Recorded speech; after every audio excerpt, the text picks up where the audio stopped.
Hi everyone, Carol and Kristen here with Luminous Ministries, and today we'd like to talk to you about a truly beautiful Catholic soul.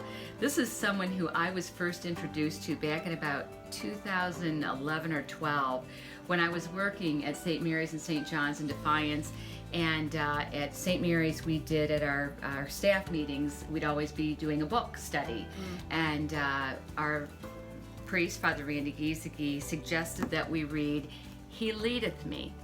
And this is when I was first introduced to Father Walter Ciszek, and my life has never been the same, because I have to say that of all the thousands of books I have read, he has multiple books out, 2 books for sure that I know of, He Leadeth Me and With God in Russia. And they affected me so profoundly that I have never been able to forget the emotions that I experienced while reading the book and trying to put myself in his life. I'm going to give you a real quick little biography of him, and this comes from the Catholic Almanac. But the Russian Orthodox Church, it was dying. In 1929, Soviet communists had killed more than, are you ready for this? More than 157,000 priests. By 1929, the Soviet communists had killed more than 157,000 priests. I can't wrap my mind around that. Fewer than 4,000 remained. Wanting to help, Pope Pius XI issued a call for Catholic missionaries. Almost immediately, Walter Ciszek volunteered. The son of Polish immigrants, Ciszek was born in Pennsylvania on November 11th, 1904. He joined the Jesuits in 1928, and a year later asked to go to the Soviet Union. His superiors agreed and sent him to the Pontifical Russian College in Rome to complete his studies. Ordained in 1937, Father Ciszek went first to Poland.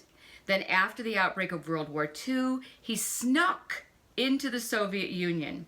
Posing as a layman, Ciszek found work as a logger and offered Mass after hours in the forest.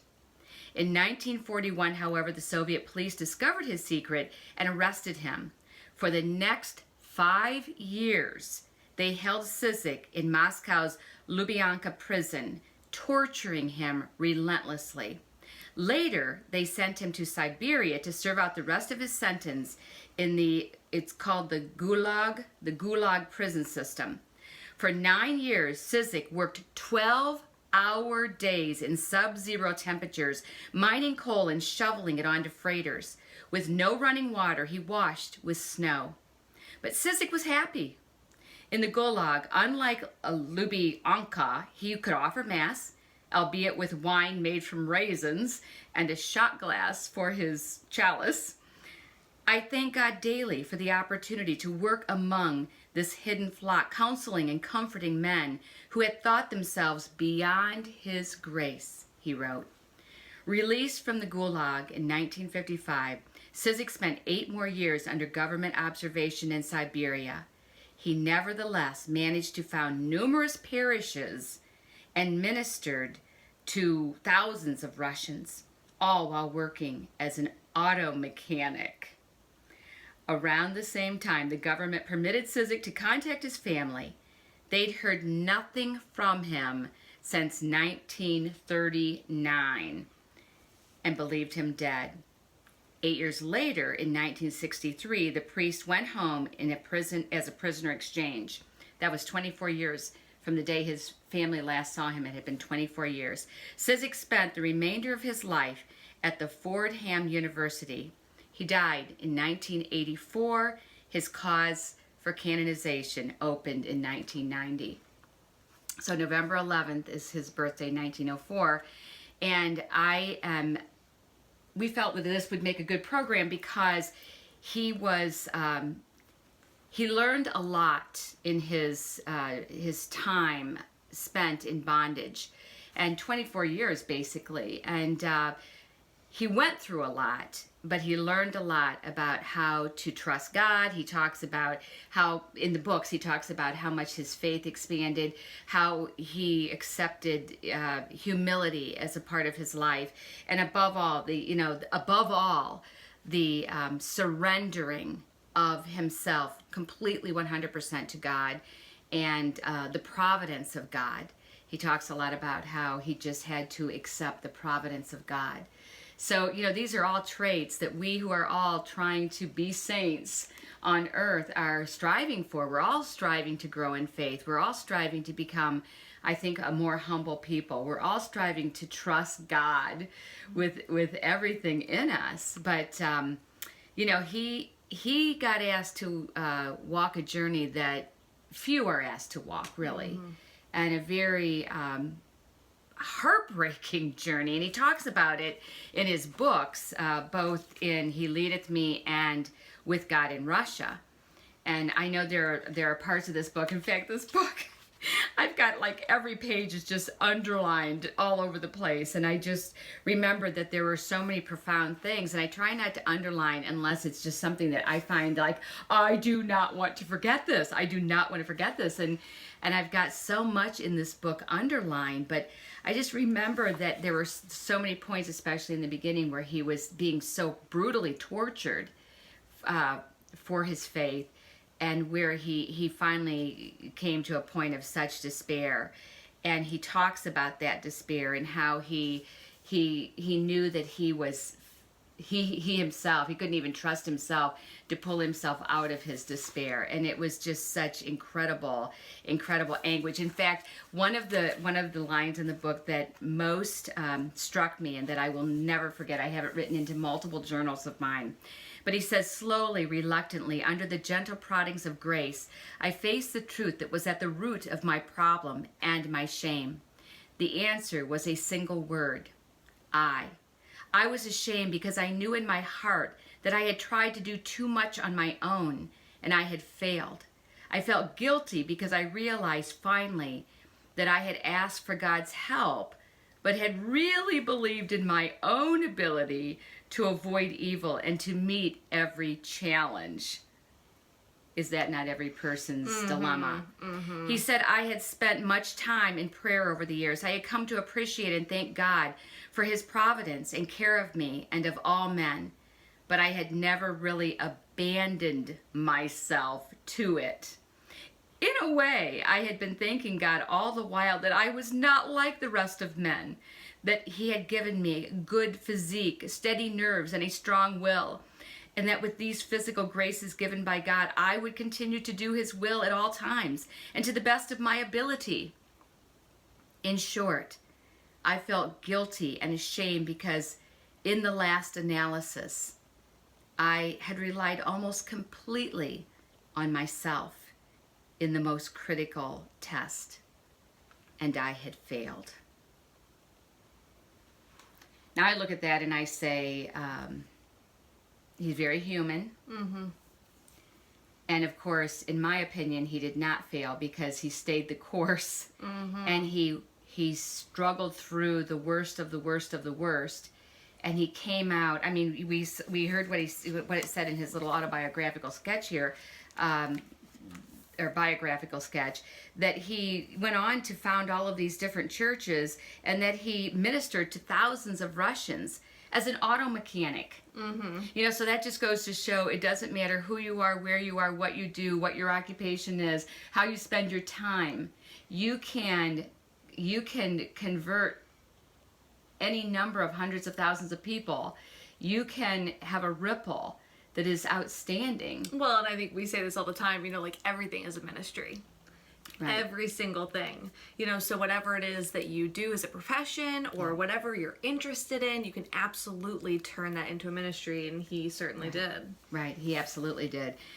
And, so, and I just always, I think about the fact that his courage, he reminds me of some of the greatest saints who had the most, like the Mary Magdalenes of the world and the St. Joan of Arc of the world, Jesus, Joseph and Mary, these particular saints who had almost inhuman courage. Because I can't imagine signing up for that. Well, yeah, that's exactly I would have been like, no, thank you. Well, he knew that over 157,000 priests had already been murdered, had been killed, and that there were less than 4,000 left, and he's going to go sign up for that? That takes, talk about a mission spirit. And he had to have and a love of souls, that he cared that much about the people to say, I'm willing to put myself in peril, you know, so that you can hear the gospel. And how cool that he talked about how people who had felt like God had given up on them, he was able to minister to them. Right.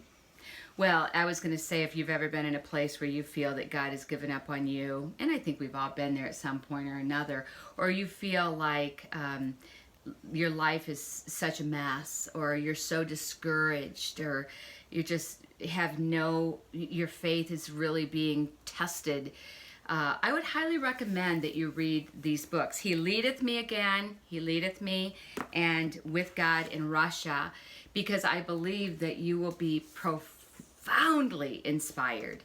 And, you know, he was a human being. I mean, it makes me think about the Blessed Mother and Joseph and all that they endured. And we forget that Mary was a real person. I mean, she was 100% human, as was Joseph, as were so many of the others. I mean, let's face it, Jesus was the only person who was 100% human, 100% divine, but still who walked the earth, but human. 100% human.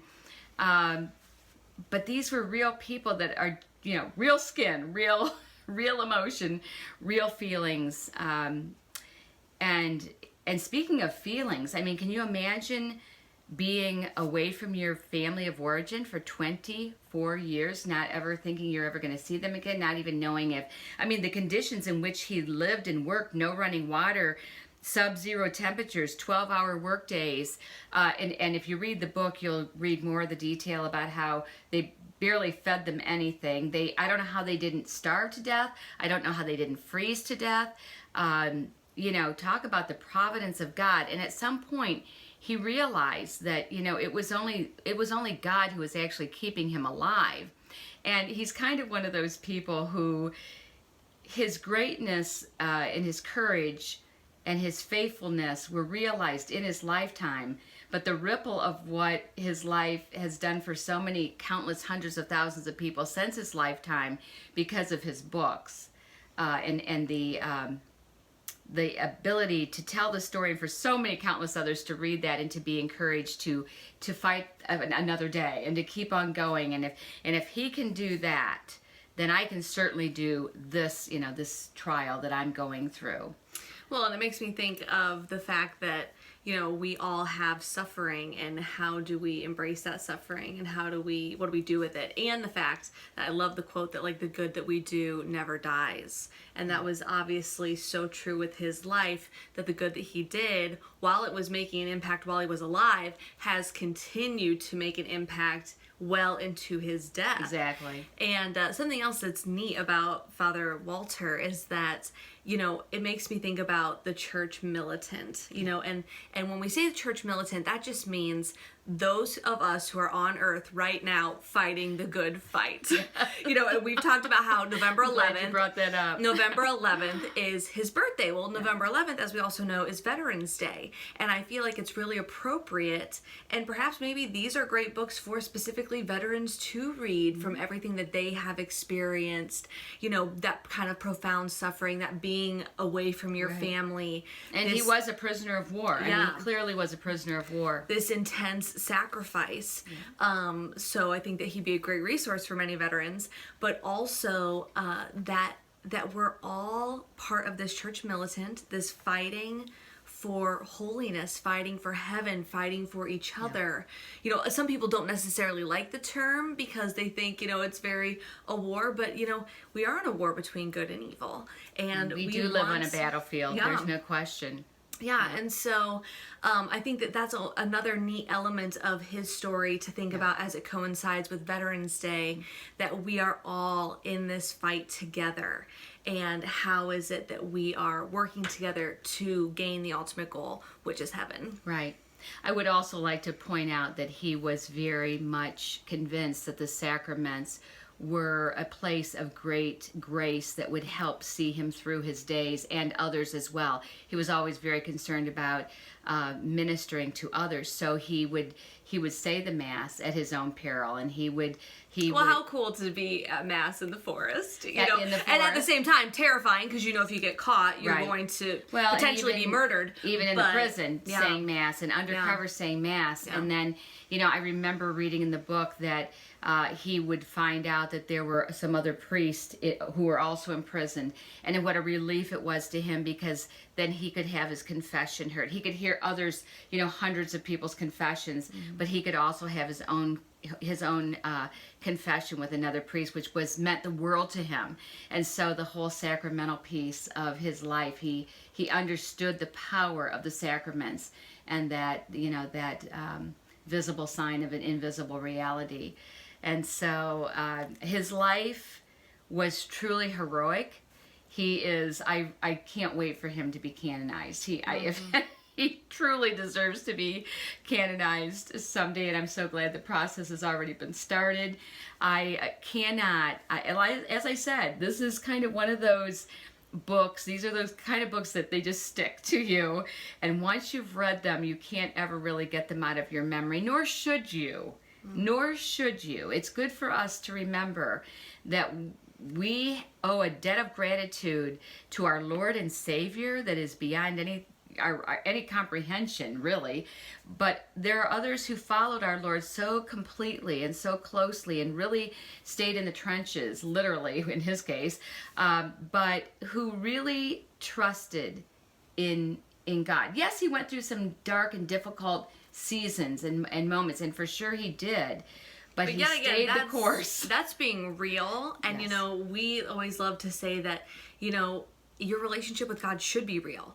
You know, it should have that ebb and flow. You know, being angry with God or going through a rough patch just means that that's a real relationship. Because who in your life that you've been in a long-term relationship with have you never had a fight with? You know, and we have a God who, instead of walking away from him, wants us to, you know, hold his hand, you know, and never let go through all of the difficult trials that we're going to encounter. You know, he'd rather us yell at him than walk away. Right. So do yourself a favor. Get yourself a copy of He Leadeth Me by Father Walter Ciszek, S.J., so he's a Jesuit, and then also With God in Russia. And don't delay. Order it today. Get out there and get it ordered, and then start reading. And I think there will be things that will cause you distress, but there will be so many things that will empower you and encourage you and fulfill you and give you the oomph to stay the course and to stay on the journey. And, you know, as Kristen said, we are the church militant, and that implies that we are here to do something. So get out there and do it, because these are the kind of people we want to imitate and emulate. And they are the kind of people who give the rest of us the courage to stay the course. And we need as much, especially today, you know, we have a lot of things that we're combating. So we need to be reading about those courageous souls who were real people who stayed the course. And because you think, if they can do what they did, I can meet the sufferings and the trials in my own life. I can do it too. And like he said, not I can do it, you know, with the grace of God, we can do this. Because in the ultimate, you know, trials of life, it is total abandonment to God, which is a daily practice, and we're still learning every day how to do that. I mean, and if anything, to me, that was the message that most just, you know, the whole concept of abandoning yourself 100% to Christ and just giving it all over to him and saying, thy will be done. Thy will be done. Do with me as you will. I know you are for real. I know you love me, and I know that you will never leave me nor forsake me. So, Jesus, I trust in you, is the message of Father Walter Ciszek. And if you've been so inspired by today's video and you'd like to support the mission of Luminous Ministries, please visit our website at www.luminousministries.com/donate. Have a very happy Veterans Day to all of those veterans. Thank you so much for your service. Oh, it gets me weepy every time. We just so appreciate you and what you've done for us and the inspiration that you are for us to go out there and be the church militant and, like Mom said, do something great for God. Happy birthday, Father Walter, and all of those born on November 11th.